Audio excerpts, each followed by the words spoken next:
El tema que hoy ponemos en plan inédito, porque no estaba previsto, la verdad es que ha sido un montaje muy rápido antes de venir aquí, ya veis que es sobre el Arca de Noé. Estuvimos hablando, y os hago recordatorio, del tema de los antediluvianos, duró también unas cuantas conferencias. Estuvimos hablando sobre Ron Wyatt, el arqueólogo que dio a conocer precisamente este lugar.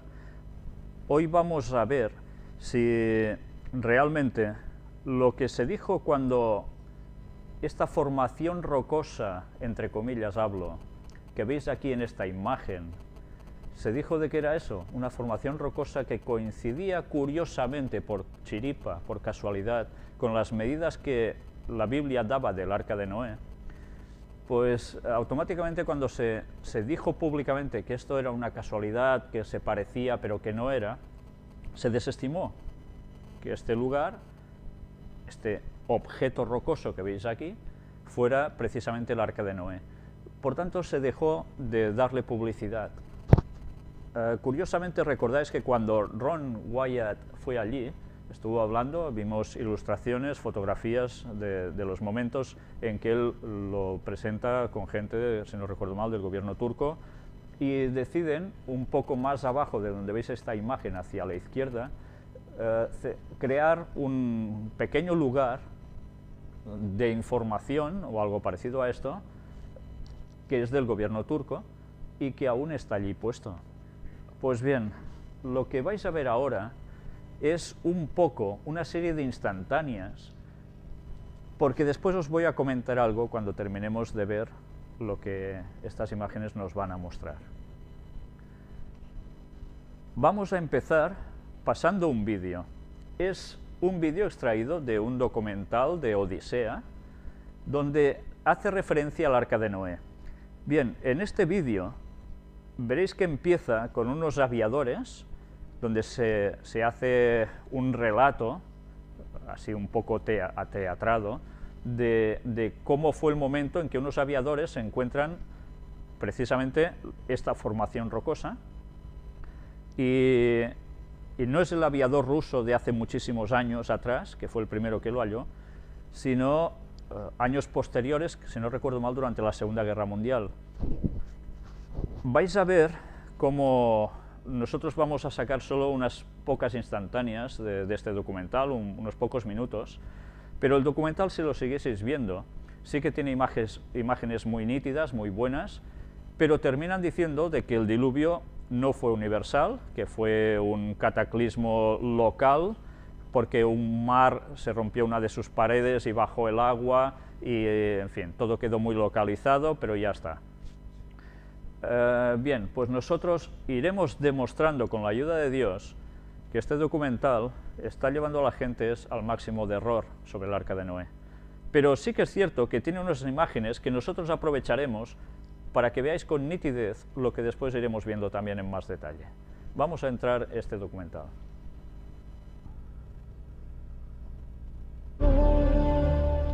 El Arca de Noé.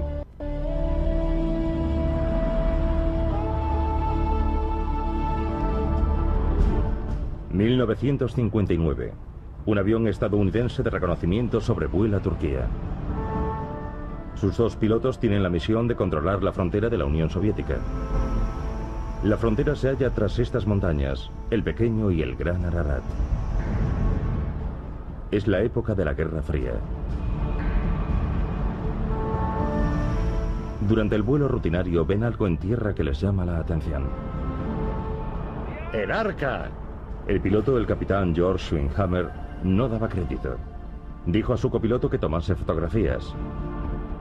De las clases de religión recordaba que el monte Ararat era el lugar donde el Arca de Noé había tocado tierra. ¿Qué había descubierto Schwinghammer del Escuadrón 428 de vuelo táctico? Las fotos fueron reveladas de inmediato en el laboratorio.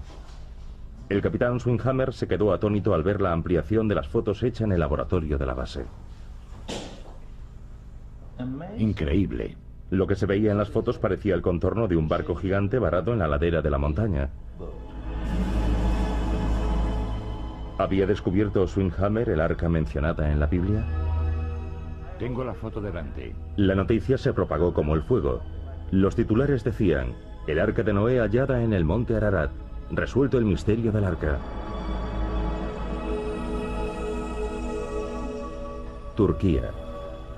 Al este de Anatolia, no lejos del Mar Negro y de la región montañosa del Cáucaso, en la frontera con Armenia e Irán, se levanta el monte Ararat, de 5.165 metros de altura.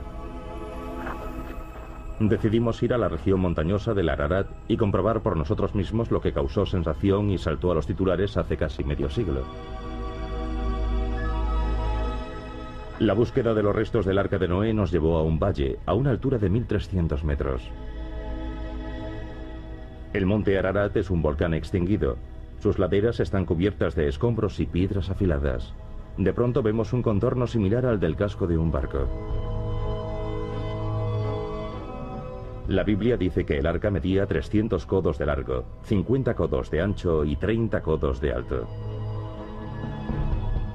Es decir, unos 150 metros de largo por 25 de ancho y 15 de alto.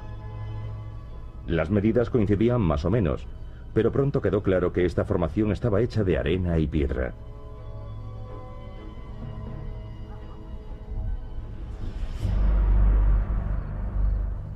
Él supo un capricho de la naturaleza. Bien, ya habéis visto solo unos breves momentos de este documental. Yo me equivocaba, hacen referencia al año 1959. Y como os he dicho anteriormente, hubo un piloto ruso que bastantes años atrás también había localizado lo mismo. Habéis visto que presentan la imagen prácticamente desde el mismo lugar del arca, una imagen muy nítida, muy buena, pero que cuando llegaron dijeron: sencillamente es una formación de roca y arena y ya está. Es curioso ver cómo por procedimiento científico tan impresionante se consigue decir de que eso es roca, arena y se acabó. Bueno, lo digo, me entenderéis irónicamente, ¿verdad? Para demostrar eso haría falta quizás haber cavado un poco, ¿no? Pero claro, si uno mira solo lo que el paso de los años ha ido acumulando encima, claro, roca y arena y se acabó. Pues bien, nosotros vamos a hacer una serie de vistas aproximadas también por satélite, esto lo podéis hacer todos, de dónde está ubicada. Aquí lo tenéis. Esta zona, Ararat, está casi con la frontera con Armenia, con Georgia y con Irán, pero está en suelo turco. Está en un lugar, desde luego, muy estratégico, y por eso durante tantos años, cuando Georgia pertenecía también como República Soviética, no se dejaba acercarse a esa zona porque precisamente en la parte rusa había una base de misiles y claro, evidentemente se temía que pudiese ser espionaje. Ahora vamos a hacer esa aproximación, es con el satélite, lo podéis hacer desde vuestras casas, vais viendo cómo se va acercando, veis el paraje, nos vamos acercando más, ya estáis viendo en el centro de las imágenes la formación rocosa casual, entre comillas, seguimos avanzando más, ya veis que no está muy lejos de un pequeño poblado. Arriba, si estáis mirando la imagen en el centro, donde está la formación esta extraña, rocosa que dicen, si veis un poco más arriba de la imagen a la izquierda, hay este pequeño centro que se erigió precisamente con lo de Ron Wyatt por el gobierno turco. Avanzamos más, ya veis dónde está perfectamente ubicado esto, seguimos acercándonos más, y aquí tenéis un mapa de cómo es la situación con las fronteras y demás. Pues bien, ¿qué veis aquí? ¿Sabéis qué es esto? Estas imágenes, esta en concreto, es una exclusiva que estáis viendo. Evidentemente lo tenemos nosotros y la tiene la persona que tomó esta fotografía. Esto es una fotografía de escáner. No es una fotografía como cualquiera de nosotros que use una cámara fotográfica vaya a hacer fotos a una montañita, sino que es de escáner. Esto quiere decir que viene a ser como una radiografía interna de un objeto. ¿Sabéis? Hay unas personas, un grupo de personas que incluso fueron entrevistadas por el pastor David Gates, que ya lo conocéis, que nosotros también estuvimos con él hablando y nos hizo una filmación para nosotros de unas declaraciones suyas cuando estábamos presentando el tema de los antediluvianos sobre Ron Wyatt. Pues precisamente este grupo de señores han ido a ese lugar y ellos estaban esperando un permiso del gobierno turco, no había llegado aún, pero fueron a ese lugar igualmente y durante 3 horas que estuvieron allí llevaron los últimos escáneres, la última tecnología en escáner, y fueron precisamente, ya lo veis, a un lateral de esa formación rocosa que dicen, y pudieron conseguir esta fotografía. ¡Qué bien! Yo no sé si veis en cualquier estructura rocosa por casualidad unos ángulos perfectos, como si fueran paredes, que veis que además en la parte superior se prolongan, haciendo un ángulo recto perfecto, como si fuese una cruz, para entendernos, y que además reposan sobre un piso, una superficie también. Si esto es una estructura de piedra y por casualidad toma esta forma, desde luego tenemos casualidades por fuera y por dentro. ¿Sabéis? Estos señores van a volver, si Dios quiere, en la primavera que viene a este lugar, y si Dios quiere, nosotros vamos a participar de esta expedición. Intentaremos mostrar la zona, esos pueblecitos cercanos, que curiosamente también, todos traducidos tienen nombre de cosas relacionadas con Noé, con su familia, etcétera, etcétera. Son pueblos milenarios. Y si Dios quiere, estaremos en esas excavaciones, al menos durante unos días, para transmitir, si puede ser también en directo desde allí, lo que se estará haciendo. Os pido por favor que oréis, porque sabemos que esto no es nunca fácil, y más cuando se puede llegar a demostrar públicamente que esa masa rocosa y de arena que dicen no es tal, sino que en verdad es el Arca de Noé. En el momento en que todo esto salga a la luz, ¿os dais cuenta de la reacción de la gente? ¿Cuál va a ser? Hay cristianos que creen en el Arca de Noé, creen en el relato del diluvio literalmente, tal cual. Hay cristianos que eso no le hace falta ver para creer. Hay cristianos, entre comillas, que creen que el relato del Arca de Noé es un relato de leyenda, copiado de otros pueblos, etcétera, etcétera, pero que eso no sucedió en verdad, que es una enseñanza. Otros que creen que fue una cosa local, como los que narran en este documental que hemos pasado antes. Y hay otros que no creen absolutamente en nada de nada. Si esto se puede mostrar tal cual, saliendo a la luz, si Dios quiere, a nosotros nos acompañará el mismísimo hijo de Ron Wyatt, que estuvo con él en las expediciones, ya podéis pensaros que automáticamente esto, si se llega a difundir, la gente deberá plantearse cosas en su vida. ¿Sabéis? El tiempo para que Jesús regrese es muy breve. Es muy breve. Son pocos años los que faltan. Algo deberá suceder ya en la historia de este mundo que haga cambiar la mentalidad de las personas. Y van a suceder no solo una cosa, van a suceder varias. Y esta puede ser una de ellas. Quiero comentaros que precisamente, no sé si recordáis, durante el relato bíblico, se habla de que el arca iba a ser calafateada por dentro y por fuera con brea.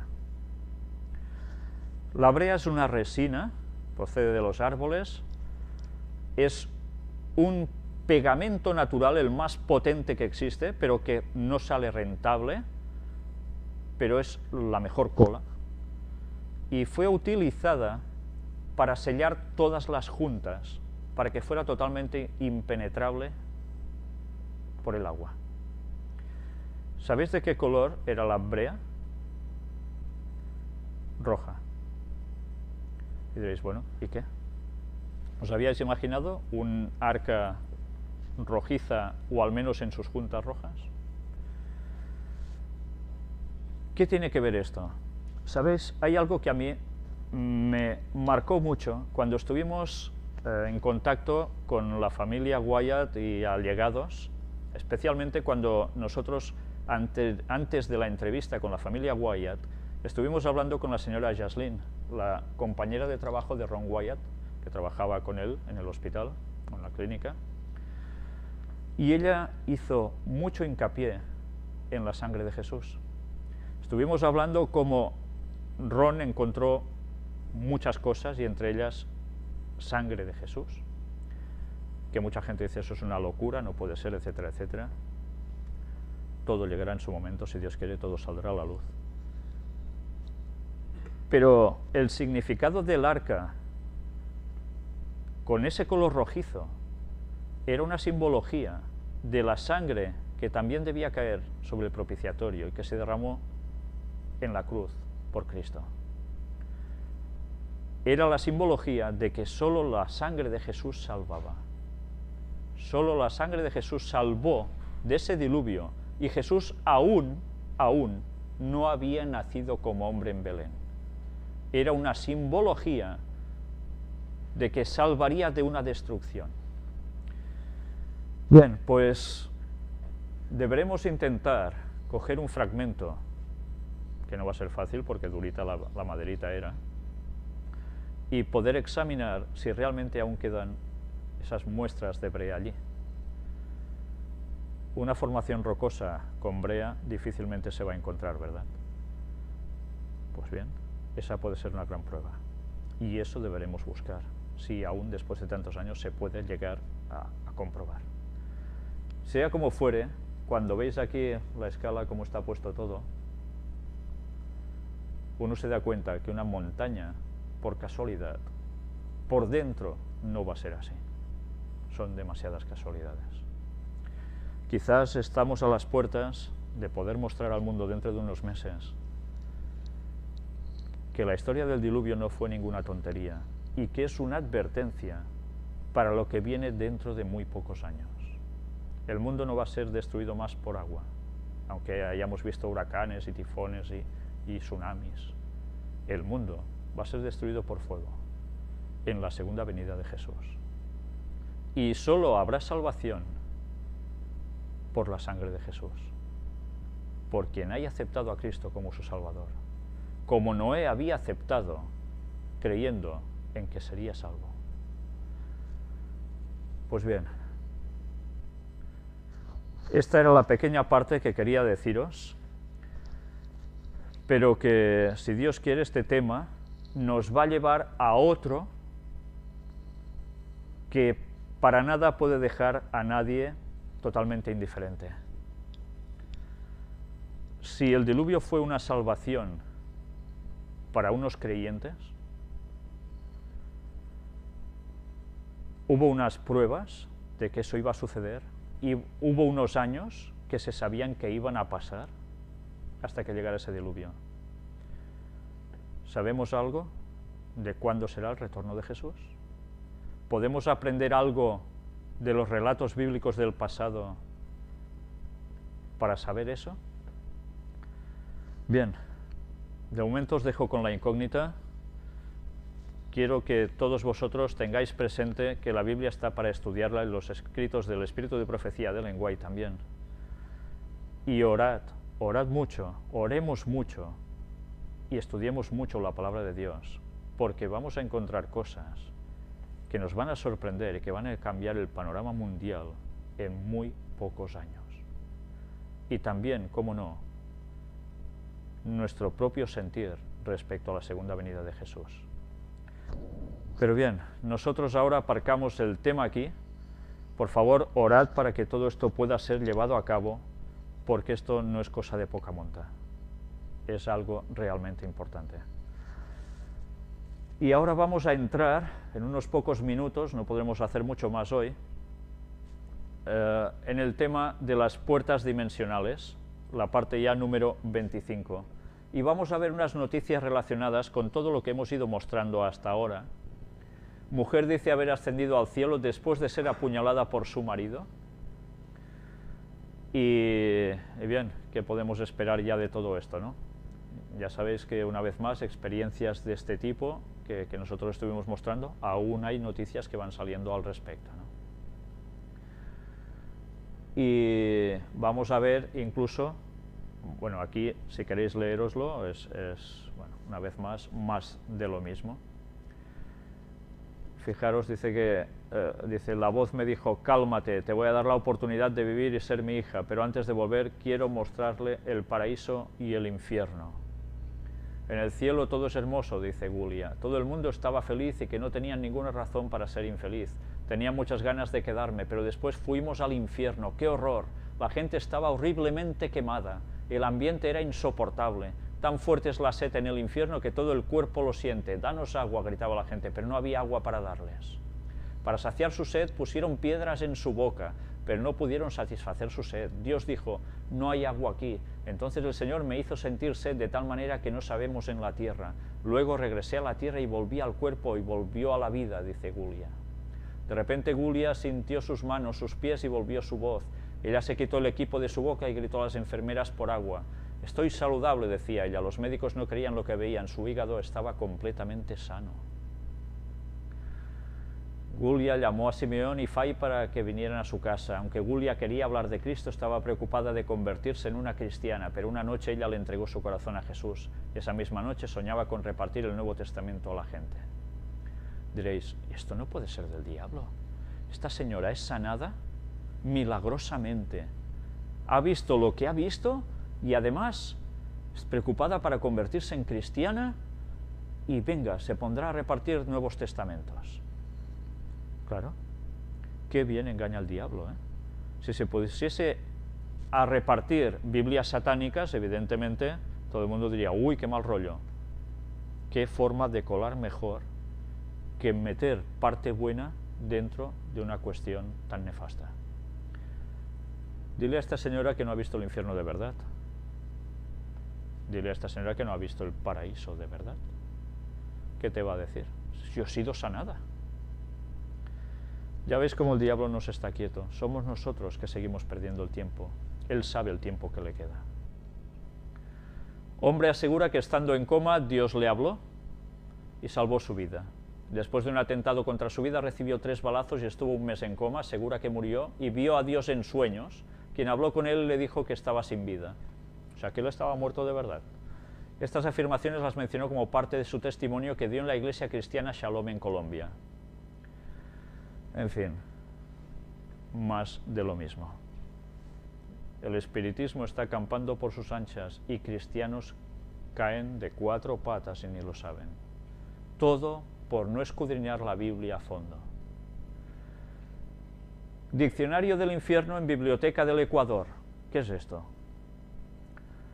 En Quito, medio de la oscuridad y el silencio, permanecía uno de los libros más raros del fondo antiguo de la Biblioteca Municipal, informa el diario El Comercio. Se trata del Diccionario Infernal, en español Diccionario Infernal. Dentro de este peculiar tratado se puede encontrar la descripción en orden alfabético de demonios, magia, relaciones con el infierno, duendes, adivinaciones, libros negros, supersticiones y lo sobrenatural. Está escrito en francés por el demonólogo J. Collin de Plancy e impreso en 1863 en París. Ya veis si hace años que el asunto del espiritismo y del satanismo campa por sus anchas. Se desconoce en qué año ingresó a la biblioteca. En los registros de admisión la única información que se tiene es que en el inventario de 1915 el libro ya constaba en los archivos.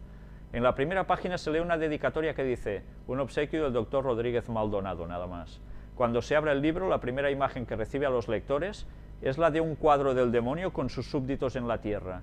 Ellos acechan a los seres humanos. En el centro está sentado el rey Satanás, con patas de cabra y cuernos, tal como lo representa la religión católica. ¿Y quién más? ¿Lo recordáis? El famoso Baphomet.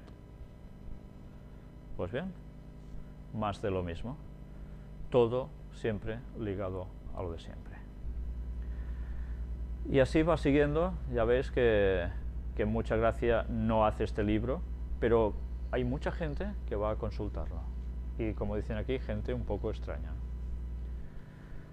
Asombro por un niño de 1 mes que camina por toda la casa. Diréis, ¿está fuerte este niño? ¿Sí? La madre asegura que donde está su hijo misteriosamente sale fuego y todo lo que está cerca se quema. Desespero e incertidumbre está sintiendo una pareja de esposos del municipio de Lorica, conformada por un mototaxista y una ama de casa, por lo que está sucediendo con su hijo recién nacido, que misteriosamente se cambia de lugar pasando de una habitación a otra sin ayuda de sus padres. La señora Rosa Elena Feria, madre del niño, dijo que lo sacan de la cama y aparece en el patio, en el baño, en la nevera, dentro de una lavadora, encima del escaparate, debajo de la cama y no sé quién lo saca. Y no sé quién lo saca. Asegura que busca al bebé por toda la casa y cuando lo encuentra el niño la mira y se ríe a carcajadas y ella siente que no le dan las piernas para acercarse a él para cogerlo. Igualmente cuenta la angustiada madre que en varias oportunidades lo ha encontrado de pie. La madre dijo que donde está su hijo, misteriosamente sale fuego y todo lo que está cerca. Me quemaron la colchoneta, se quema la ropa, los zapatos, prácticamente quedamos sin nada. Lo que tenemos porque la gente nos ha arreglado mochitos de trapos, explica la mujer afectada. Aseguró que a su casa han ido evangélicos a orar y a ellos también les tiran extrañamente candela. Y que resulta muy extraño que cuando con su marido y el bebé se desplazan en motocicleta, han sentido como si alguna fuerza impidiera que pudieran avanzar. ¿Sabéis? Esto me recuerda a una experiencia que me contó un chico brasileño que conocí hace ya bastantes años, que él había conocido el adventismo, pero antes había estado puesto en cuestiones satánicas. Y me contaba cómo precisamente a él una fuerza lo arrastró de una tienda donde él estaba de campaña, lo puso en pie y mientras él se resistía, como poniendo los pies en el suelo y haciendo inclinación para no avanzar, esa fuerza lo iba apretando y apretando hasta llevarlo a un cierto lugar. Imaginaos qué situación, ¿no? Y no había nadie, al menos visualmente no había nadie. Pero bien, yo me creo esas cosas porque sé que al menos este chico no me tomaba el pelo para nada, lo pude conocer bastante bien y sinceramente a veces puedes dudar de ciertas personas, pero de otras te quedan pocas dudas. Óscar Palencia, padre del bebé, manifestó que no saben el infierno que estamos viviendo nosotros con este peladito. Aquí se prenden las cosas y no sabemos ni quién las prende. El niño se para. A veces nos lo sacan del medio de los dos cuando estamos acostados. Dice que va mucha gente a su casa a ver a su hijo, pero que él no quiere que lo vean tanto porque de pronto agravan las cosas. La señora Rosa Elena finalmente comentó que el Instituto de Bienestar Familiar ha querido quitarle su hijo, pero que ella por ningún motivo lo entregará. En fin. Bien, hay personas que luego cuando ven estas cosas dicen esta señora está como una cabra, su marido también, esto lo hacen para tener popularidad, sacar un dinero y yo que sé cuántas cosas más. Bueno, yo sinceramente no lo sé, no he ido a verlo, pero desde luego estas cosas no son tan extrañas. Si recordáis la experiencia de un señor que nosotros tenemos conferencias subidas suyas llamado Walter Veit, es un adventista también que predica y expone temas bastante parecidos a lo que nosotros hacemos. No nos conocemos personalmente, pero él cuenta su mismísima historia y a él le nació una criatura endemoniada por situaciones de masonería y demás, con sus parientes. Y a esa criatura nadie se le podía acercar ni en la cuna, porque salían despedidos los que se le acercaban. Pero despedidos no porque les dijera a la calle, sino porque de una fuerza increíble los empujaba. Pues bien, luego él se hizo adventista, pero es una experiencia terrible. Y yo me creo perfectamente a ese señor, no lo conozco, pero por todo lo que dice, debería ser muy tonto para no creerme en sus palabras y por todo lo que he visto y vivido, ¿no? Pero desde luego estas cosas están sucediendo y el diablo va a hacer aún muchas más cosas. ¿Sabéis? Recibí también una llamada de una persona que me dijo su situación personal. Tenía una lucha muy fuerte con precisamente estos tipos de poderes. Y supongo que vosotros, no lo sé, si habéis oído hablar de ciertas personas que proceden de ciertos linajes, en los cuales esas personas tienen hijos, y esos hijos tienen que subir completamente asociados a cuestiones satánicas, porque sus progenitores también están en ello. Y algunas señoras vienen a ser como mujeres para tener hijos, para hijos que salgan con fines satánicos a tope. Y ella estaba en esta rama. Imaginaos las cosas que le pueden llegar a suceder y realmente no son nada agradables, pero esta persona ha pedido el bautismo. Bien, orad por ella, por favor. Orad por ella porque no es el único caso, hay muchos más. Y Satanás está apretando mucho, muchísimo. Y cosas que parecen ciencia ficción no son siempre ciencia ficción. Mirad estas dos citas de Elena White, también asociado a todo lo que hemos venido mostrando hasta ahora. Aparecen la primera en el libro de Maranata, que quiere decir el Señor viene. Deidades paganas manifestarán su notable poder y se exhibirán a sí mismas ante las ciudades del mundo. Y esta situación ya ha comenzado a cumplirse. Estas cosas que sucedieron ya en la antigüedad, de deidades paganas manifestándose con poder, ya sabéis que lo vimos por textos bíblicos y por citas de Elena White, que eran demonios simulando ser gente que venía de otros lugares del espacio. Y esto se va a repetir. ¿Y qué va a hacer con la mentalidad de la gente? Pues ya os lo podéis imaginar, va a ser trastornada totalmente y la gente empezará a creer sí o sí. Lo curioso del caso es que hay que plantearse, ¿creerán a la verdad o creerán al engaño que se les envía? Otra cita del libro del conflicto de los siglos nos dice: solo los que hayan estudiado diligentemente las Escrituras y hayan recibido el amor de la verdad en sus corazones serán protegidos de los poderosos engaños que cautivarán al mundo. Merced al testimonio bíblico, descubrirán al engañador bajo su disfraz. El tiempo de prueba llegará para todos. Por medio de la criba de la tentación, se reconocerá a los verdaderos cristianos. ¿Se sienten los hijos de Dios actualmente bastante firmes en la palabra divina para no ceder al testimonio de sus sentidos? ¿Se atendrán ellos en semejante crisis a la Biblia y a la Biblia sola? Los sentidos. Elena White nos estaba avisando, nosotros lo hemos venido mostrando en estas conferencias. Satanás trabaja a través de los sentidos, como Dios también, pero Satanás de un modo tremendo. Y a tal punto que nuestros sentidos no nos van a servir para nada para discernir la verdad del error. Solo el conocimiento claro, rotundo de la palabra de Dios nos podrá hacer marcar la diferencia entre lo que proviene de Dios y lo que no. Porque la mayor parte de gente, por rechazar el conocimiento bíblico, diciendo de que estos son tonterías, estos son solo enseñanzas que quieren decir pero que no son fidedignas. No. La Biblia es la Biblia y está escrita y Dios la ha aguantado hasta nosotros para que sepamos con claridad discernir la verdad del error. Y ni se pudo llegar a suprimir la Biblia quemándose en la Edad Media, ni se puede suprimir ahora, aunque le cambien palabras y sentidos en las nuevas versiones, porque realmente la Biblia hasta el final seguirá. Llegará un punto en que no la podremos tener con nosotros, solo la deberemos tener en nuestra cabeza y el Espíritu Santo nos recordará esos textos, porque la situación se va a complicar y mucho. Pero como despreciemos algo de la Biblia, no va a haber niño bonito que no caiga en el error satánico, por más que ahora se crea que a mí no me pasará.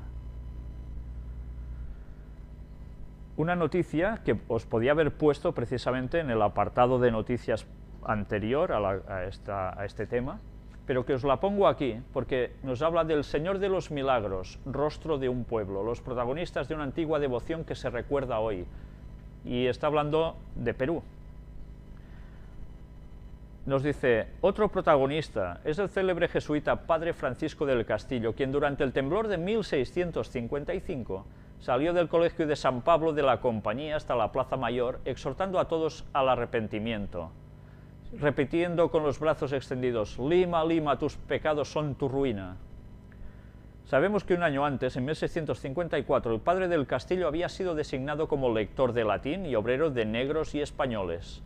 La misma tarde del temblor, fue a prestar auxilio a los necesitados y al pasar por la catedral comenzó a seguirle la gente, conocedora de su santidad y valimento ante Dios. El padre aprovechó la ocasión para predicarles. Hubo un terremoto, pero hubo algo que no quedó dañado. El día siguiente, domingo, como continuasen los temblores, se condujo en procesión desde la capilla de Nuestra Señora de los Desamparados hasta la catedral la imagen de Cristo crucificado, que fue acompañada por unas 10.000 personas.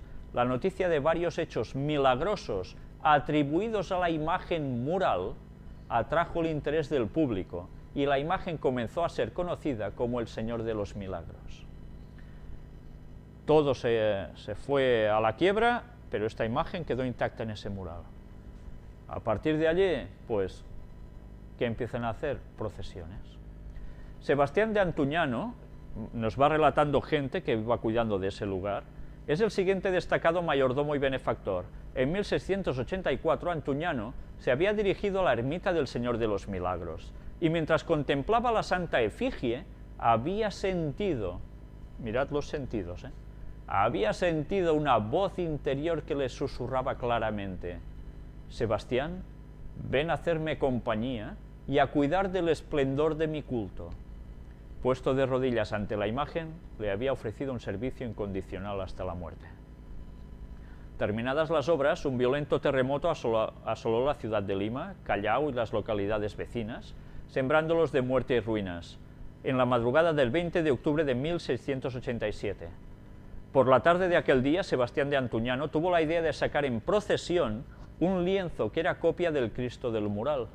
Fue así que se inició la primera procesión de las tradicionales procesiones de octubre del Señor de los Milagros de las Nazarenas. ¿Recordáis que en la nueva evangelización decían de que iban a aprovechar precisamente estas tradicionales procesiones para reevangelizar? Pues bien, si esto sucedió antaño, podemos esperar que ahora también sucedan estas cosas. Y a través de esto, la gente volverá a pegarse a los cultos paganos puestos dentro de la Iglesia Católica. Y adorando cosas y haciendo cosas y sintiendo cosas que no provienen de Dios, sino de Satanás. Este señor, ¿alguien le diría que lo que oía no venía de Dios? Seguramente no. Él lo creyó y él hizo lo que hizo. Y ya veis los resultados de la intervención del diablo en una sola persona. A través de su influjo ya eran miles los que en comitiva adoraban todo esto. Ya veis cómo rápidamente a través de una persona se puede llegar a muchos más, tanto para el mal, pero también para el bien. O sea que allí debemos aprender nosotros también algo. ¿Yoga y Dios? ¿Puede ser el yoga una herramienta para acercarse a Dios? Las enseñanzas de Jung para muchos cristianos contradicen lo que afirman las Sagradas Escrituras, ya que el yoga es una antigua disciplina espiritual profundamente arraigada en la religión del hinduismo, en donde, con respecto a los cristianos, se tienen conceptos muy diferentes de Dios.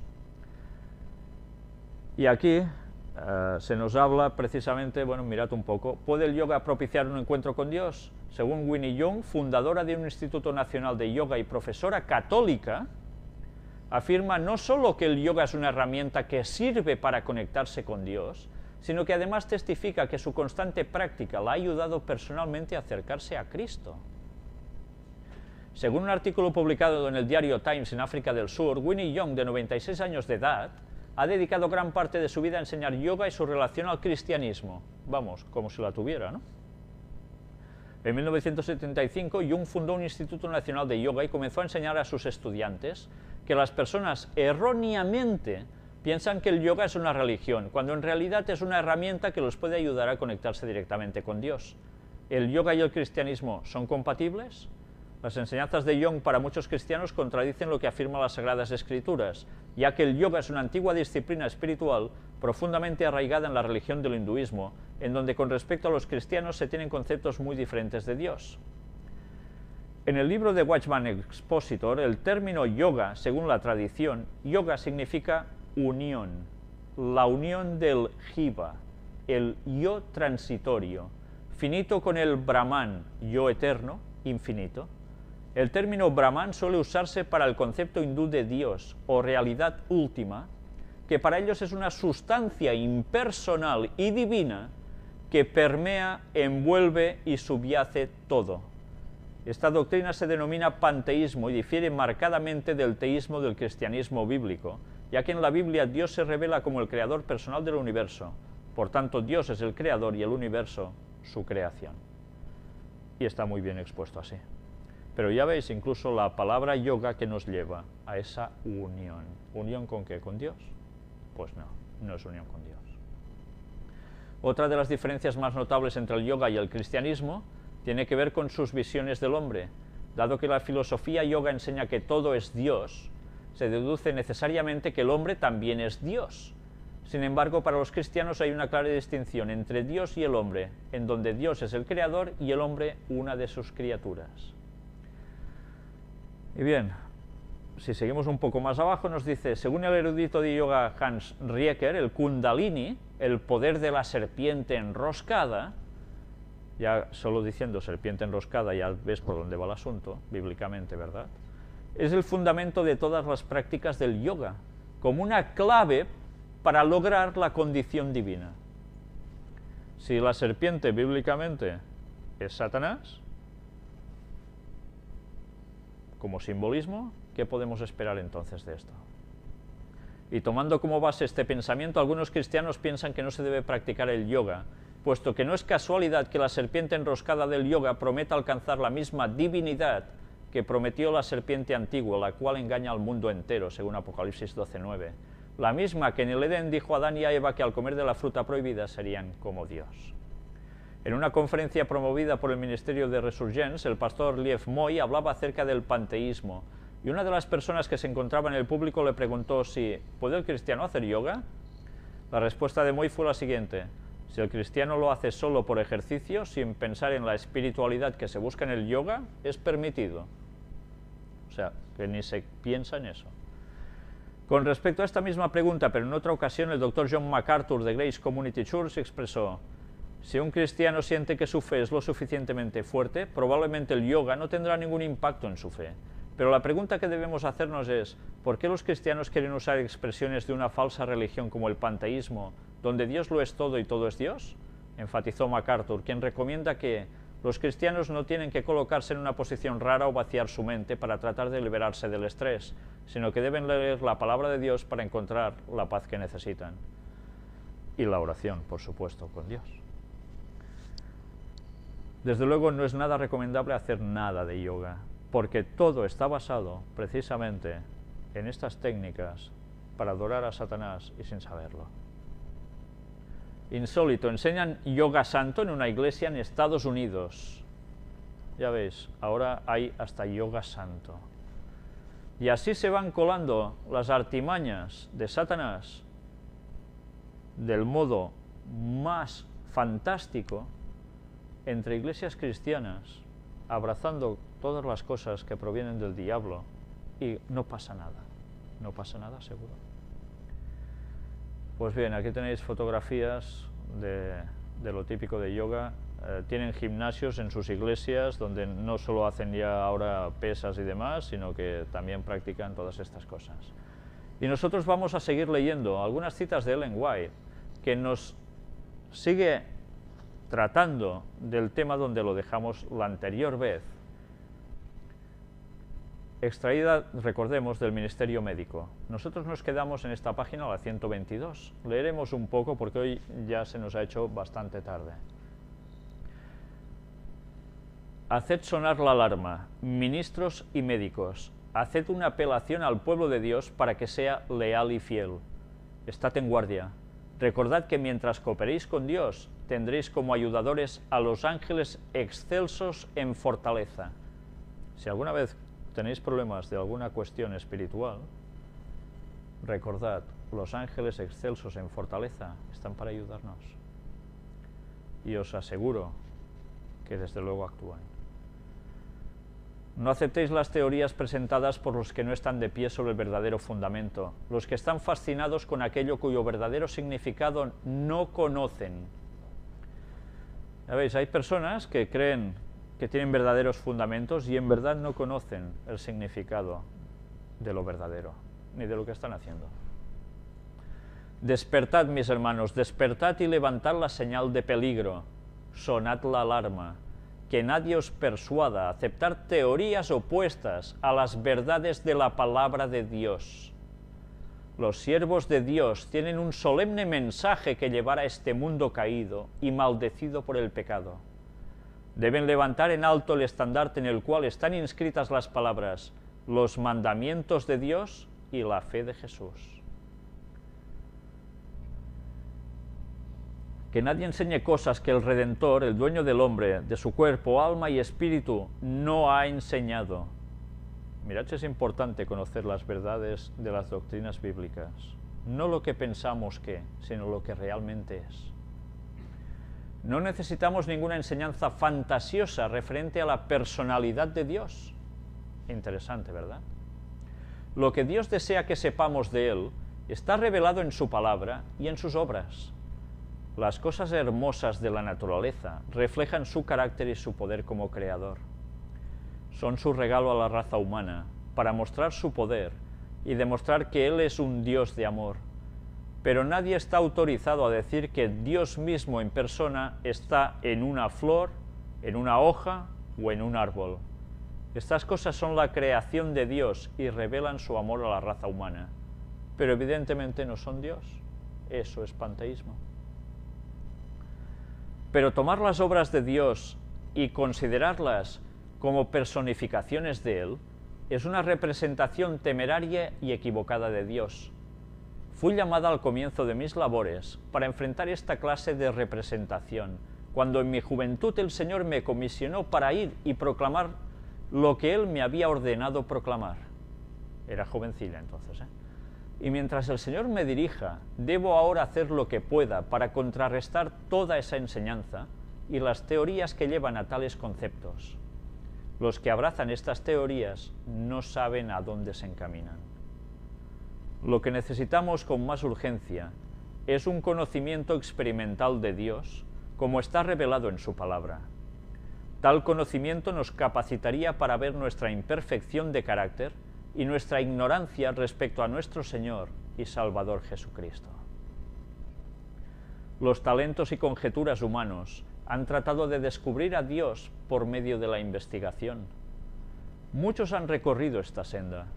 El intelecto más alto puede utilizar su máxima capacidad en la elaboración de conjeturas referentes a Dios hasta que se desgaste. Pero el esfuerzo será inútil y permanecerá el hecho de que el hombre no puede encontrar a Dios por medio de la investigación. No se nos ha dado la tarea de resolver este problema. Todo lo que el hombre necesita saber y puede saber de Dios ha sido revelado en la vida y el carácter de su Hijo, el Gran Maestro. Al aprender más y más de lo que es el hombre, de lo que nosotros mismos somos a la vista de Dios, temeremos y temblaremos delante de Él. ¿Nace el hombre como rey? Se subtitula esto. A quienes representarían a todo hombre como nacido rey, a los que no harían distinción entre los convertidos y los no convertidos, a los que están perdiendo su reconocimiento de su necesidad de Cristo como su Salvador, les diría: pensad en vosotros mismos y en vuestra vida durante el período de vuestra existencia. ¿Sería agradable o placentero para vosotros contemplar hecho tras hecho de toda vuestra vida pasada, a la vista de aquel que conoce todo pensamiento y delante de cuyos ojos las acciones humanas son como un libro abierto? Esto nos debería hacer pensar. Hago una apelación a todo el que esté comprometido en el servicio de Dios para que se coloque de lleno del lado de Cristo. Hay peligros a derecha e izquierda. Nuestro mayor peligro vendrá de quienes han levantado el alma a la vanidad, que no han escuchado las palabras de advertencia y reprensión enviadas por Dios. Al escoger tales hombres su propia voluntad y su propio camino, el tentador, vestido en túnicas angélicas, está junto a ellos listo a unir su influencia con la de ellos. Él les expone engaños de un carácter muy atractivo, los cuales ellos presentan al pueblo de Dios. Algunos de entre quienes los escuchen serán engañados y obrarán de modos peligrosos. El Señor llama. ¿Escucharán su voz los hombres y las mujeres? Él da la advertencia. ¿La oirán? ¿Escucharán el último mensaje de misericordia que se da a un mundo caído?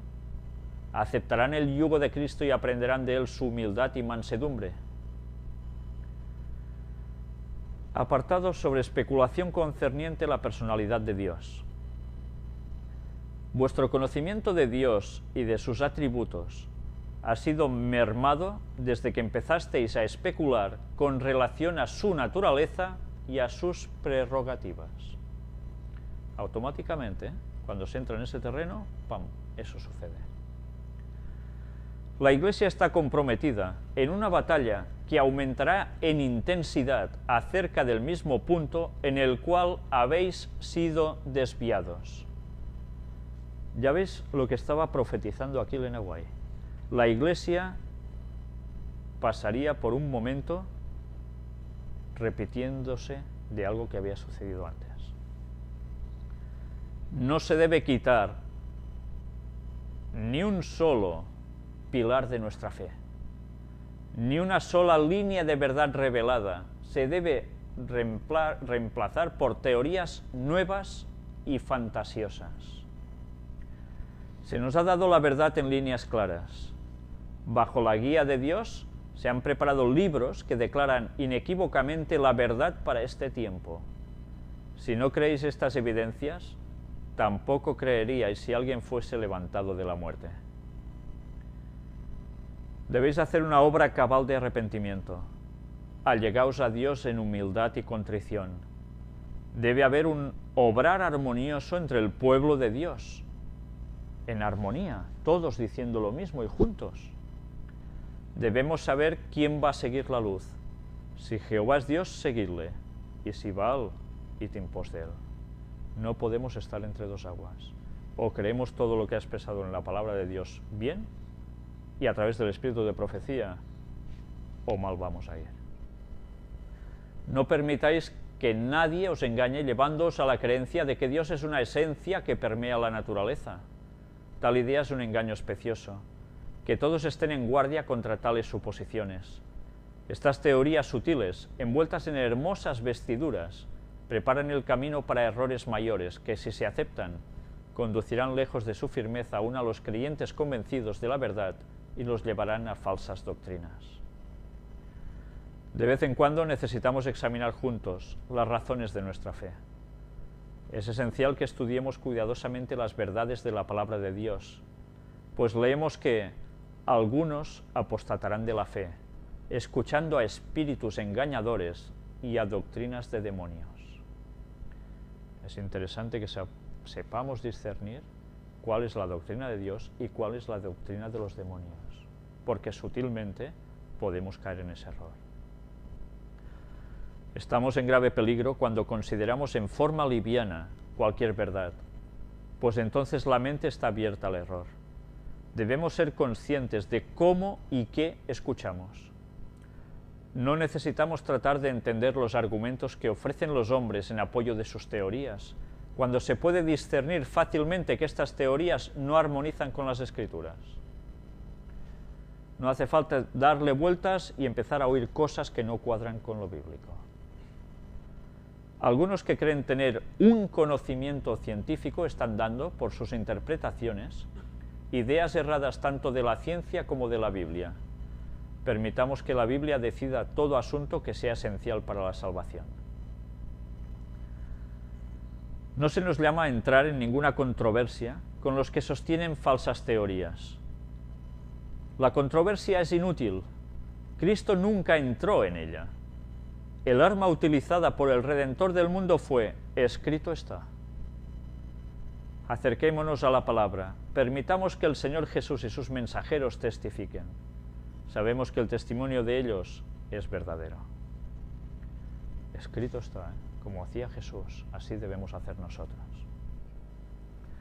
Cristo está por encima de todas las obras de su creación. Él guió al pueblo de Israel en la columna de fuego, mientras sus ojos veían el pasado, el presente y el futuro. Él debe ser reconocido y honrado por todos los que aman a Dios. Sus mandamientos deben ser reverenciados, amados y obedecidos. Deben ser el poder controlador en la vida de su pueblo. El tentador viene con la insinuación de que Cristo ha mudado su sitial de honor y poder a una región desconocida y que la humanidad ya no necesita molestarse en exaltar su carácter y obedecer su ley. Los seres humanos deben ser la ley para ellos mismos, declara él. Las sofisterías que él introduce rebajan al Señor y lo dejan en el polvo. La restricción y el control moral en la familia humana son destruidos. La restricción sobre el vicio se hace cada vez más y más débil. El mundo no ama ni teme a Dios. Y los que no aman ni temen a Dios pronto pierden todo sentido de obligación recíproca hacia su prójimo. Están sin Dios y sin esperanza en el mundo. Ni una hebra de panteísmo. De Cristo irradia toda la verdad. Aparte de Cristo, la ciencia es engañosa y la filosofía es necedad. Los que se han separado del Salvador impulsarán teorías que se originan en el astuto enemigo. La vida de Cristo sobresale como el contraste de toda falsa ciencia, de toda teoría errónea y de todo método equivocado. Se levantarán impostores con teorías sin fundamento en la palabra de Dios. Debemos levantar en alto el estandarte que lleva la inscripción, los mandamientos de Dios y la fe de Jesús. Debemos retener firme nuestra confianza desde el comienzo hasta el fin. Que ninguno trate de rebajar la verdad al mezclarla con sofisterías. Que ninguno intente derribar el fundamento de nuestra fe, ni rebajar la norma al incluir en la tela hebras de manufactura humana. Ni una hebra de panteísmo debe colocarse en el tejido. La sensualidad, tan funesta para el alma y el cuerpo, es siempre el resultado seguro de introducir estas hebras en la tela. Se me ha advertido, y lo escribió en 1890, que de aquí en adelante tendremos una confrontación constante. La ciencia, así llamada, y la religión estarán en oposición, porque el hombre finito no comprende el poder y la grandeza de Dios. ¿Ha sido así o no ha sido así? Escrito en 1890, y mirad lo que ha sucedido en todos esos años hasta nosotros. Lo ha clavado a la perfección. Estas palabras de la Santa Escritura se me presentaron. Y de vosotros mismos se levantarán hombres que hablen cosas perversas para arrastrar tras sí a los discípulos. Esto se verá con seguridad dentro del pueblo de Dios. Y habrá personas incapaces de percibir las verdades más maravillosas e importantes para este tiempo, verdades que son esenciales para su propia seguridad y salvación, mientras asuntos que son en comparación como los más pequeños átomos, asuntos en los cuales escasamente hay un grano de verdad, se ventilan ampliamente y son magnificados por el poder de Satanás para hacerlos aparecer como de máxima importancia. Cosas triviales que parece que ni fu ni fa, y sobre eso habrá gente que se centrará y mucho. Y luego, mirad lo que nos decía aquí, que mientras se hace esto, y dentro del pueblo de Dios se hace eso, serán incapaces de percibir las verdades más maravillosas e importantes para este tiempo, el último. Apartarse de lo que no es correcto doctrinalmente en la Biblia va a hacer que algo que debemos saber para el tiempo final se nos pase por alto e incluso sea rechazado. Ya veréis más adelante a dónde va a llevar esto cuando hablemos de cierto tema. La visión moral de estos hombres es enfermiza. No sienten su necesidad de la unción celestial para poder discernir las cosas espirituales. Se consideran ellos mismos demasiado sabios para errar. son muy listos, ¿eh? Somos tan listos que nosotros errarnos sois vosotros, ¿sí? Las personas que no tienen una experiencia diaria en las cosas de Dios no se comportarán con sabiduría al relacionarse con las responsabilidades sagradas. Tomarán equivocadamente la luz como si fuera error, y al error especioso llamarán luz, cambiando fantasmas por realidades y realidades por fantasmas, llamando mundo a un átomo y átomo a un mundo. Caerán en los engaños y las fantasías que Satanás ha preparado como trampas escondidas para atrapar los pies de los que piensan que pueden caminar en su sabiduría humana sin la gracia especial de Cristo. Jesús busca hombres que no vean a hombres como árboles que caminan, sino que vean todas las cosas con claridad. Hay un solo remedio para el alma pecaminosa, y a menos que se reciba ese remedio, la gente aceptará un engaño tras otro hasta que se perviertan sus sentidos. No creer en las cosas correctas. Estáis viendo de cómo nos habla de la personalidad de Dios. ¿Quién es Dios? ¿Cómo es Dios? Etcétera, etcétera. Todo el capítulo va de eso. Y ya veis lo que nos dice si tenemos conceptos equivocados sobre la divinidad. Y vamos entrando de un error a otro sutilmente hasta que Satanás llegue a pervertir nuestros sentidos. En el momento en que pasa eso, la verdad y el error no serán discernibles. Se llamará luz a las tinieblas y tinieblas a la luz. Casi nada la advertencia que nos estaba diciendo. No se puede separar la moralidad de la religión. La tradición conservadora recibida de hombres educados y de escritos de grandes hombres del pasado no son en lo mínimo una guía segura para nosotros en estos últimos días, porque la gran batalla que está delante de nosotros es de tal naturaleza como el mundo nunca ha visto. Los hermanos que en el pasado no han hecho su parte en esta obra deben actuar con una precaución mucho mayor en relación a lo que aceptan y a lo que rechazan. Necesitan profundizar mucho más de lo que les permitiría su conocimiento espiritual limitado o de lo que sus hábitos y opiniones presentes los guiarían a hacer. Todo esto necesita ser reformado. Ni uno de nosotros está seguro, ni siquiera con la experiencia pasada en la obra, y ciertamente está menos seguro si no la ha tenido, a menos que viva como viendo al invisible. Todos estamos en peligro. Debemos actuar diariamente y hora tras hora guiados por los principios de la verdad bíblica, justicia, misericordia y el amor de Dios. El que desee tener poder moral e intelectual debe obtenerlo de la fuente divina. Debe inquirir en todo punto antes de tomar cada decisión. ¿Es este el camino del Señor? Consultad a la razón santificada y a una buena conciencia con la Biblia abierta ante vosotros. Vuestro corazón debe ser movido, vuestra alma tocada y vuestra razón e intelecto despertados por el Espíritu de Dios. Entonces los santos principios expuestos en su palabra otorgarán luz a vuestra alma. Pero como rechacemos al Espíritu de Dios, tal como ella enseña, como la tercera persona de la divinidad, que es tal como aparece en la Biblia, vamos a estar expuestos ¿a qué? A todo lo peor, al error.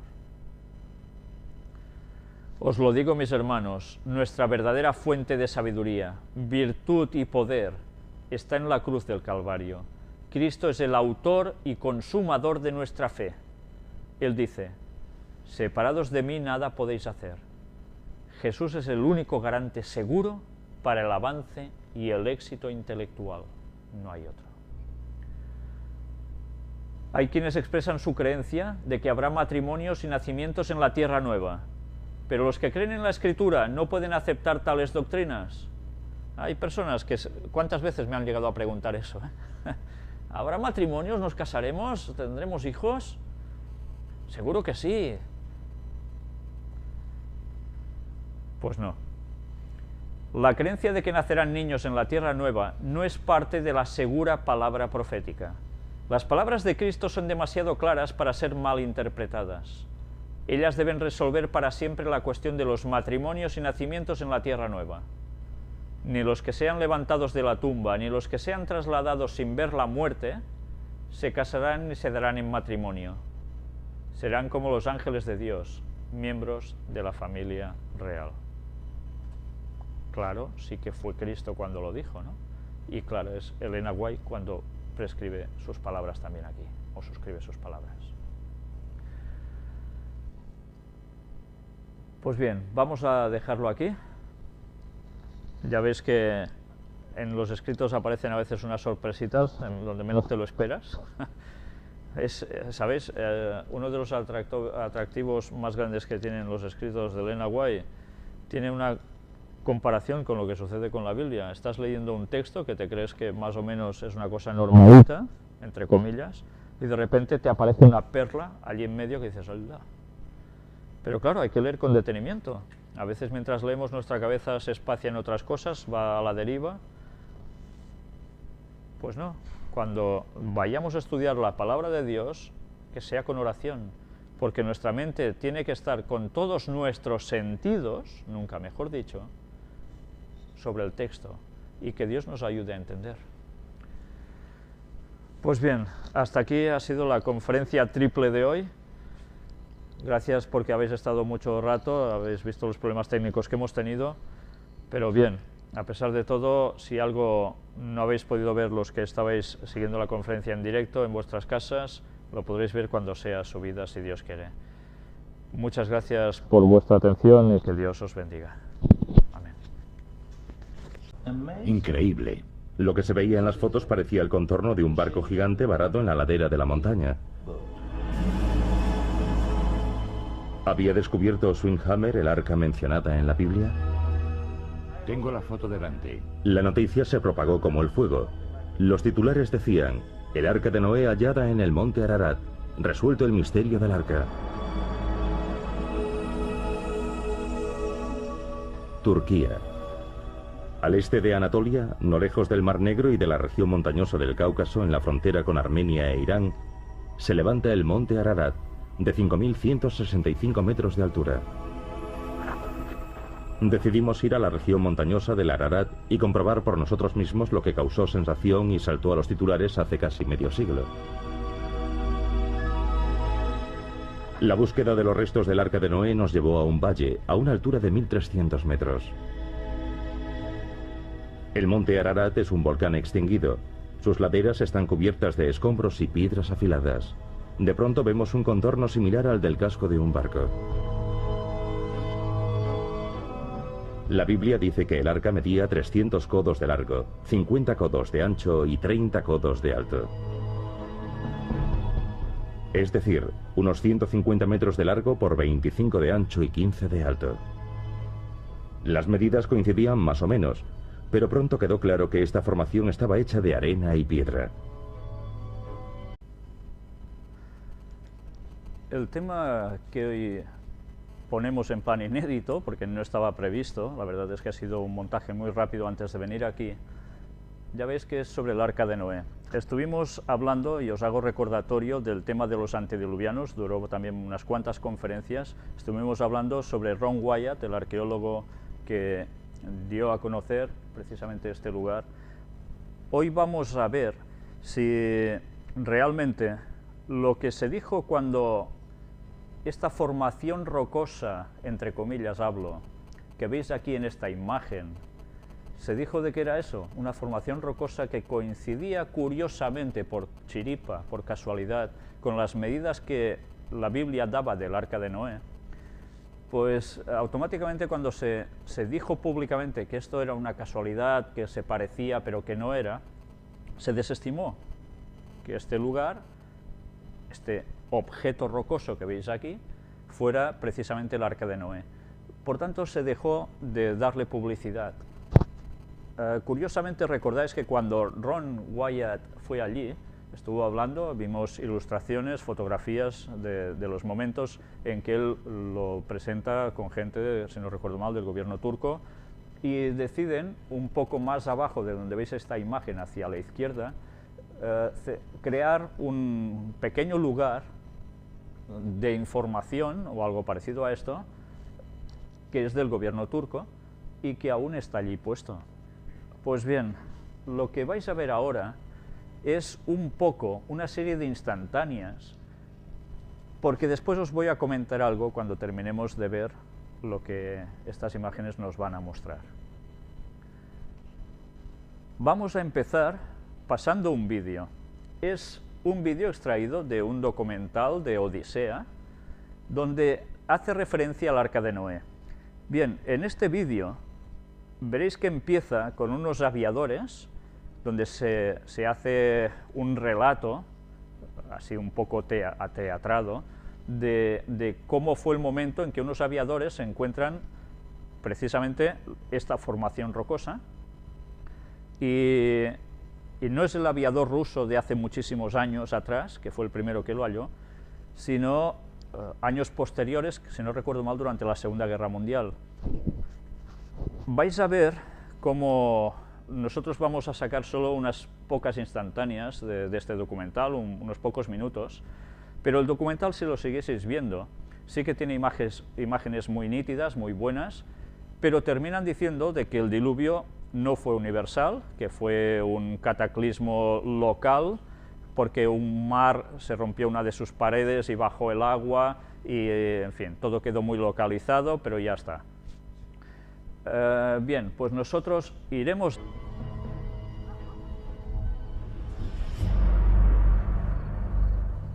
Él supo un capricho de la naturaleza. Bien, ya habéis visto solo unos breves momentos de este documental. Yo me equivocaba, hacen referencia al año 1959, y como os he dicho anteriormente, hubo un piloto ruso que bastantes años atrás también había localizado lo mismo. Habéis visto que presentan la imagen prácticamente desde el mismo lugar del arca, una imagen muy nítida, muy buena, pero que cuando llegaron dijeron, sencillamente es una formación de roca y arena y ya está. Es curioso ver cómo por procedimiento científico tan impresionante se consigue decir de que eso es roca, arena y se acabó. Bueno, lo digo, me entenderéis irónicamente, ¿verdad? Para demostrar eso haría falta quizás haber cavado un poco, ¿no? Pero claro, si uno mira solo lo que el paso de los años ha ido acumulando encima, claro, roca y arena y se acabó. Pues bien, nosotros vamos a hacer una serie de vistas aproximadas también por satélite, esto lo podéis hacer todos, de dónde está ubicada, aquí lo tenéis. Esta zona, Ararat, está casi con la frontera con Armenia, con Georgia y con Irán, pero está en suelo turco, demostrando con la ayuda de Dios que este documental está llevando a la gente al máximo de error sobre el Arca de Noé. Pero sí que es cierto que tiene unas imágenes que nosotros aprovecharemos para que veáis con nitidez lo que después iremos viendo también en más detalle. Vamos a entrar en este documental.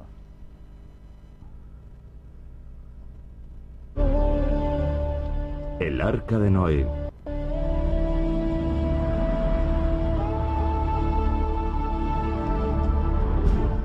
...1959... Un avión estadounidense de reconocimiento sobrevuela Turquía. Sus dos pilotos tienen la misión de controlar la frontera de la Unión Soviética. La frontera se halla tras estas montañas, el pequeño y el gran Ararat.